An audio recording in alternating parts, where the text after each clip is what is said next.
Hello and welcome to News Central Now. I'm Dashen. Usman. The top stories this hour. Senate demands investigation into NDLEA's allegations of drug involvement against Deputy Senate Leader Yisa Asharu.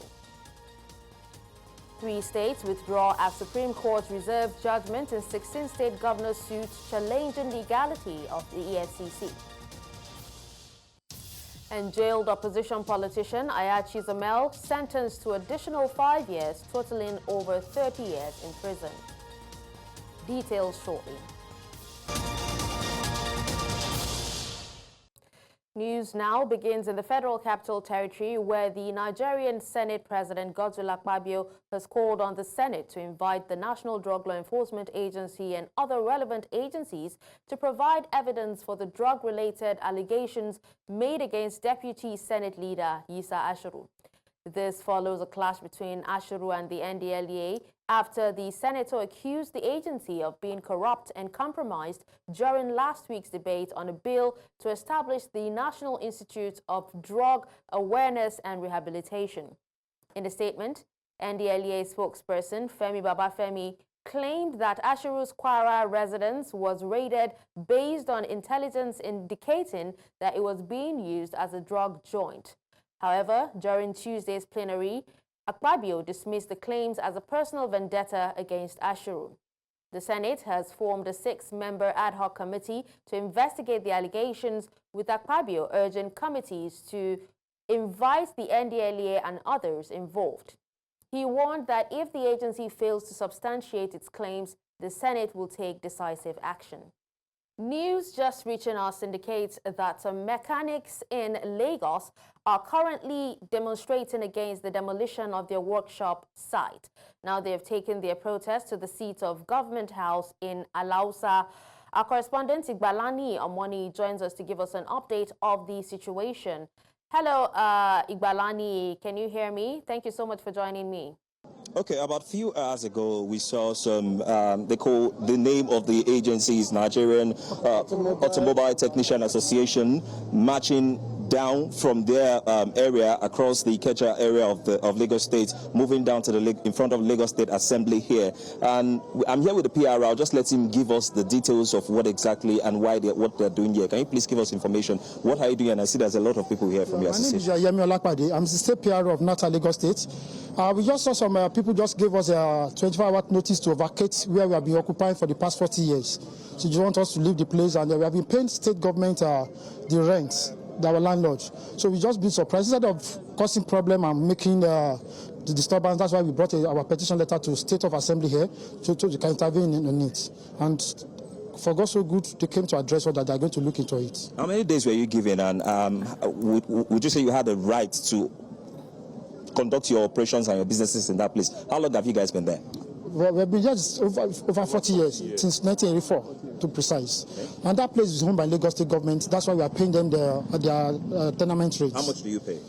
We pay collectively, individually, we contribute money and give to them, to our landlords. Okay. And we pay our tax to Lagos State government. So we are bona fide member, and we do our business here as a citizen. Okay. So when were you served that you should evacuate, and who served you? No letter served. They just came in to mark some property there that they want us to demolish this one and move away from there within 24 hours. When was this? That was yesterday. The whole of the area or some part of the area?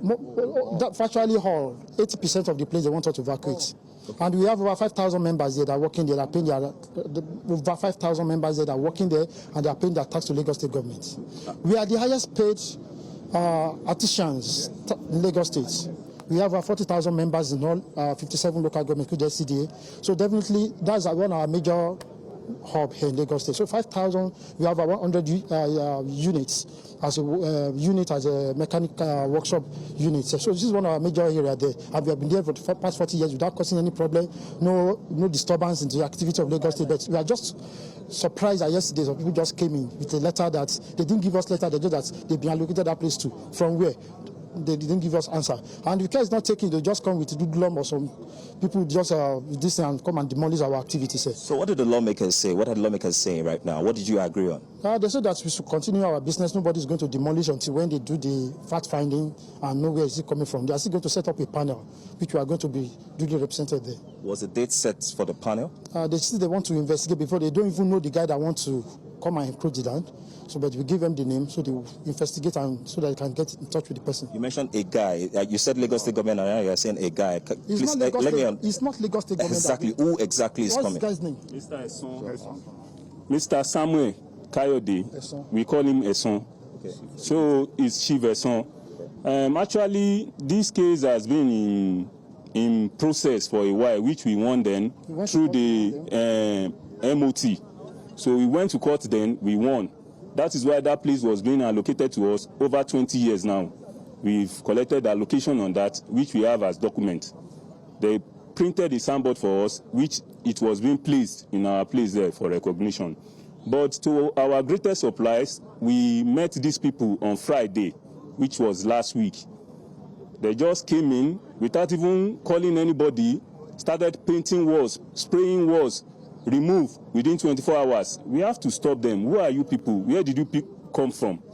And they say they are from Ministry of Environment, this and that. Okay, what have we done to ask us to quit here? And they said this. Okay, can we have any letter to back this? They started drawing some invoice, which we later talked to them. It was being regularized and cancelled for that Friday. So, but to my greatest surprise, I was at home yesterday when they called me that this set of people has come again. Now they have Minister Sophia General in their midst. They take some measurements of that place. Yes, measurements was being taken that this aspect, we have to vacate that aspect. As at today, they want to start bringing materials. So, getting there, I saw them truly, and they said this, and that is why they have to dialogue with us.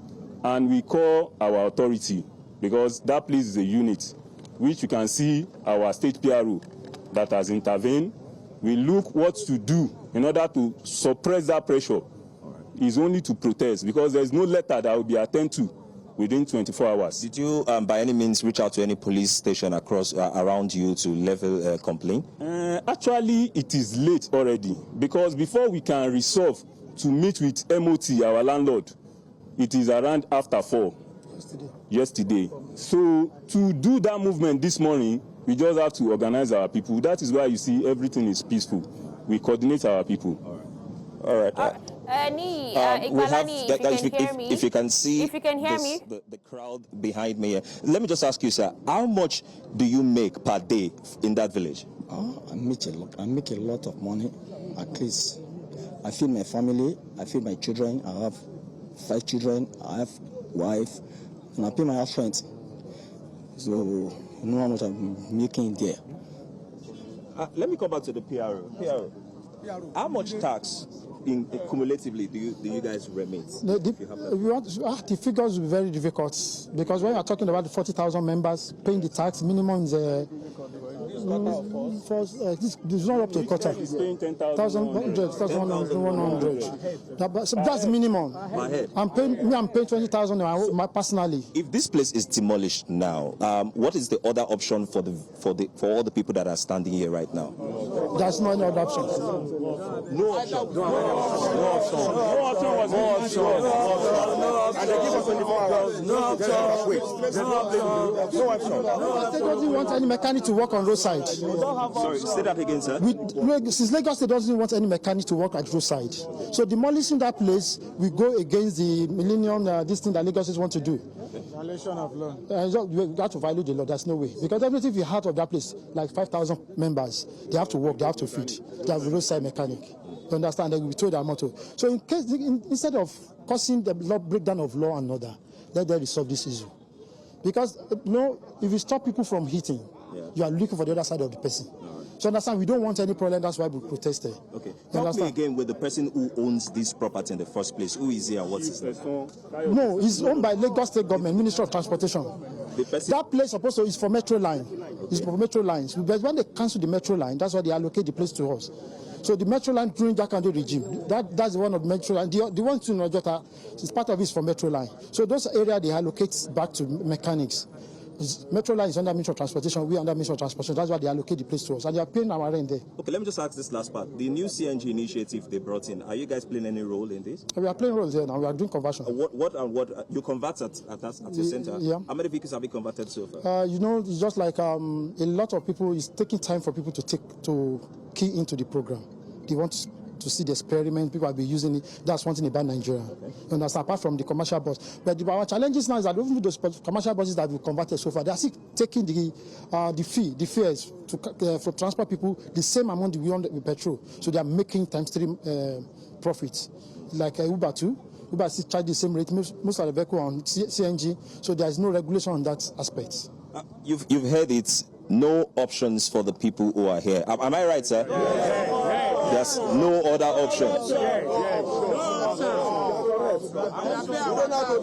Well, that's sorry. What did you say again? I don't know how to drive Okada. So if this leaves your hand right now, how much do you earn to feed your family per day? No. No option. No option. No option. Tíṣe bá ṣe wá sí ni ìgbà míì lè rí 5,000, 3,000. Tíṣe bá ṣe wá sí ni ẹ̀dẹ̀ lè má rí kankan láàrin ọ̀sẹ̀ kan lè má pa ẹni tí olóyìn pé sátọ̀dẹ̀ lè ẹ̀ṣẹ̀ máa rí ẹni tí tó yẹ wá ní ẹ tẹ̀bádẹ̀ tí tó bá tilẹ̀ wá ń sùn kò síbi kan tá a fẹ́ lọ mọ́ ẹ̀wọ̀ ogun ẹ̀wọ̀ èèyàn kò sí ẹ̀wọ̀ oníyàwó ìyàwó wà lọ́mọ wà ní kò sí ọ̀nà iṣẹ́ la fẹ́ ṣe ẹjọ́. I see you are more pained. I want to speak with you. How do you feel about this? I feel so bad, sir. Very, very, very, very bad. Because this is a place that we have been operating for over years. So if an issue like this is going to happen, they're supposed to give us notice to let us understand. Look at us here. We are all family men. Like me now, I'm a boss there, and I have more than 5 under me, which they are family men. So if I have to quit from that place, others that are under me, they are going also. So how are we going to sustain? We have children at school. We have so many things, responsibility which we are facing. So if you have to leave that place without notice, sir, we believe that. If they were to they say that you must leave, how long do you think is enough as eviction notice? We shouldn't deceive ourselves. We are a big organization there. So at least if they give us 2 years, we still appreciate them. 2 years notice? Yes, we appreciate. Are you comfortable with 2 years notice? My brother, my name is Comrade Mohammed Ibrahim. Please, my brother have been saying English since morning. I will speak Yoruba language. Sir. Láti bí 35 years, 31 ọgbà yẹn, we are voting for APC member, both states, both federal, both local governments. We have been speaking, we have been voting for APC since all these days. I don't know why my people will be doing this thing for us. Me, Maurice, touch my sherun kobai funwa, like funwa ni notice at all, in the sense that Honorable Kasumu, one more we pay awala dibo fún wọn. Governor Lagos State Sanwo-Olu, ó mọ̀ pé awala dibo fún wọn. The same Faleke, wọ́n mọ̀ pé awala dibo fún wọn. At the same time, even Aṣíwájú, wọ́n mọ̀ pé awala dibo. Ibẹ̀ yẹn la máa ń sùn, a máa sùn bẹ̀ mọ́jú ni, a máa pa màlúù, a máa ṣe oúnjẹ fúnra ara wa. At the end of the day, you've heard it from one of the comrades and so many other people that have been speaking here since. If you can look at this side, if you walk with me, you see that they are beginning to trickle away. This is just few numbers of the people we met earlier. This is just few numbers of the people we met earlier.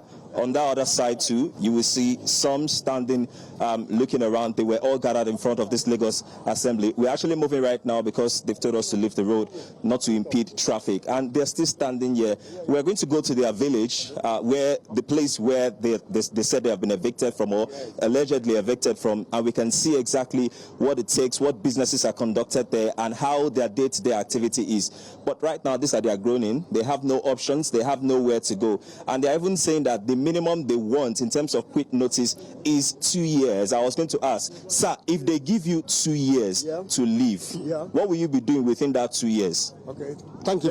Okay, thank you very much. My name is Prince Comrade Abenu Salami, the former chairman. Now, for being given us 2 years, we must sit down and negotiate. Thank you very much. We don't want to be hooligans. Many of us doesn't have house. Many of us were tenants. So many were apprentices. Now, given our 2 years, what are we going to do? We don't want our member to be kidnappers, to be something that we now understand. That's the one. Now, we have to sit down with them, so to negotiate with them, so that we can assist or then we assist them. With this, your comment, some people will think that you are not ready to leave or you will not leave. No, gentlemen, we are ready to leave. But if a landlord gives a tenant a quick notice, we are going to sit down and negotiate. That's the word. All right. Thank you very much. All right. So you've heard it. Dialogue is the way forward. Whether it's 2 years, whether it's 10 years, whether it's 12 years, dialogue is what they are calling for if they are going to be evicted from here. When we get to the mechanic village, we'll certainly be able to give you more information. All right, thank you so much. The rate of unemployment is high, and also, you know, the cost of living in Nigeria is crazy as it is. We hope that they find ways to settle this, or at least they're given an opportunity to, you know, move to a more permanent site as it's obtainable in other places. Thank you so much, Nee. In there. So the government should help us because we are paying our tax. So let the government help us to at least where they are putting us there, let them look for a place for us that we are going alternative that we can go to stay. Right. This is a number of people. We cannot just drive them away like that. Let them look for a place for us to stay. Thank you. We can go on and on, Dashen, about this conversation, but I'm telling you that they will keep talking and talking and talking because they are not comfortable with the current decision. But of course, for now, they've been dispersed and told that their matters is going to be investigated and they will get a feedback. For now, they have also been assured by the police or the hierarchy of police here that they would not be, that place will not be demolished and nothing will happen. So we are going to go there, monitor, I will give you a feedback. Update from Uni. Thank you so much. Let's also tell you that the governors of Ebonyi, Anambra and Adamawa states have withdrawn from the suit by 16 governors of the Federation seeking to scrap the Economic and Financial Crimes Commission, the Nigerian Financial Intelligence Unit, and other anti-graft agencies in the country. This was as a 7-man panel of justices of the Supreme Court entertaining the suit reserved its judgment for a date to be communicated in due time. News Central's Emmanuel Bagudu reports. The suit was to be entertained by the Supreme Court. However, just before the judgment, the states of Ebonyi, Adamawa and Anambra requested to be withdrawn from the suit, while Nasarawa State informed the court that its application is different from that of the other states. But our own case is challenging the constitutionality of the directive issued by the NFIU, limiting cash withdrawal for states, knowing fully well that in Nasarawa State we have a social investment policy geared towards enhancing the living standard of the people at the grassroots, where His Excellency the Governor Engineer Abdullahi A. Sule, out of his passion for lifting people out of poverty, initiated a program through which indigent people at the grassroots level are being shared some stipends running into millions of naira, and is a talk of the state. The Attorney General of the state says that the cash withdrawal limit by the NFIU is making the implementation of its social investment programs difficult. Now, by the time this policy comes on board to stop, limit the cash withdrawal by the state, it will frustrate this program, and it by extension affects the living standard of the people at the grassroots. So this is why we are in court, not to challenge the constitutionality of the establishment of the EFCC, ICPC, NFIU. These are institutions that are in place to actually fight corruption that is bedeviling the development of this country. So Nasarawa State is still on its feet, seeking for the interpretation of the Supreme Court on the constitutionality or otherwise of that policy. This is why we are here. All eyes are now on the fate of the 13 governors left in the suit, and of course, whether the status of the anti-corruption agencies in Nigeria will change.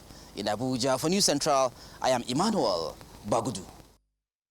Earlier, a legal practitioner, Liberos Oshoma, joined us on the news to discuss this.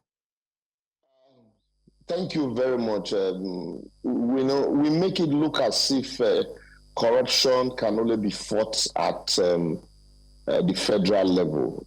We operate a federal constitution, and so for you to fight corruption, agreeing that is endemic, the entire country, the state and the local government must be carried along. That's basically what the states are saying, that Section 12, subsection 3 of the 1999 Constitution as amended makes provision for how a convention can be adopted into our laws. And considering the fact that the Supreme Court in the state of in the case of Joseph Wumbike against the Federal Republic of Nigeria has identified the fact that this EFCC Act is a fallout of the United Nations Convention. With just 3 weeks to go before the Ondo State governorship election, the Independent National Electoral Commission, INEC, has urged journalists to avoid publishing fake or unverified news before and during the November 16 poll. Speaking at a media workshop in Akure, the state capital, on Tuesday, INEC's National Commissioner and Chairman of the Information and Voter Education Committee, Sam Olumekun, emphasized the importance of accurate reporting. Represented by the Ondo State Resident Electoral Commissioner, Mrs. Oluwatoyin Babalola, Olumekun assured journalists that security measures have been put in place to ensure their safety before, during, and after the election. He called on the media to maintain professionalism and ensure precise coverage throughout the election period. In the meantime, the Federal High Court sitting in Kano has disqualified the chairman and members of the Kano State Independent Electoral Commission, KANTEC, for conducting the upcoming local government elections just days before the scheduled poll on Saturday. The court delivered the ruling on Tuesday in response to a suit filed by a member of the opposition All Progressives Congress, Aminu Tiga, who challenged the eligibility of the KANTEC members, including the chairman, citing their affiliation with the ruling New Nigerian People's Party and their failure to meet civil service grade requirements.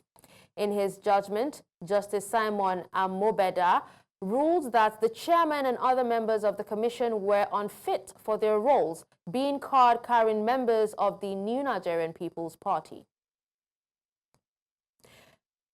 Earlier, we were joined by a political analyst, Ismail Awal, who shared his thought on this. To see what the state government and the state electoral commission is going to do. But I think most likely what the state electoral commission might do is rush to the higher court, because as you all know, this is a court of a federal high court, which means there are other courts ahead of them. So most likely they are going to rush to the Court of Appeal, and then then the court will ask them to maintain status quo, and then they will conduct the election this coming Saturday. Most likely that's going to happen, because what's happening now in Kano is the State Electoral Commission has continued with all the preparation it is doing in order to hold the upcoming election in Saturday. Okay, right about now, we'll take you to live pictures in Kazan, Russia, where the 16 BRICS summit is currently ongoing.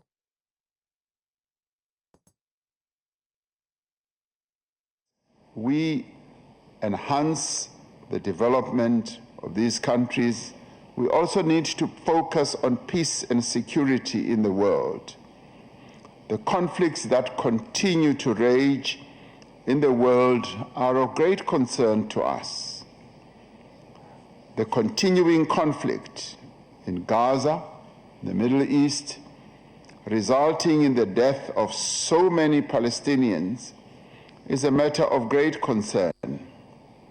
We must continue to insist that there should be a ceasefire with immediate effect, and that there should also be recognition for the self-determination of the Palestinians. We have achieved progress on a number of areas, and this level of progress that we have achieved must encourage us and inspire us to do more.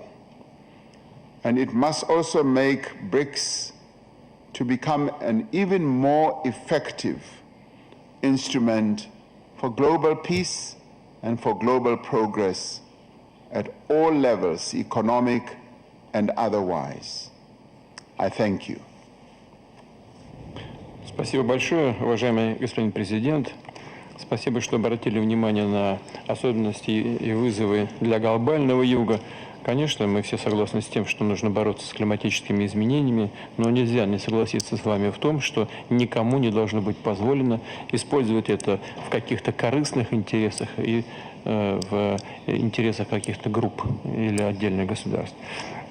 Спасибо большое. Еще раз, пожалуйста, я передаю слово.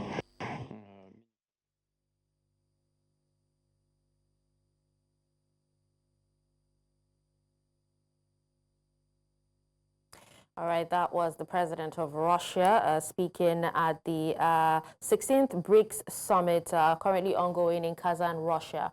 With that, we'll take a quick break, and when we come back, we'll tell you how former President Obasanjo expresses concern over Nigeria's disunity.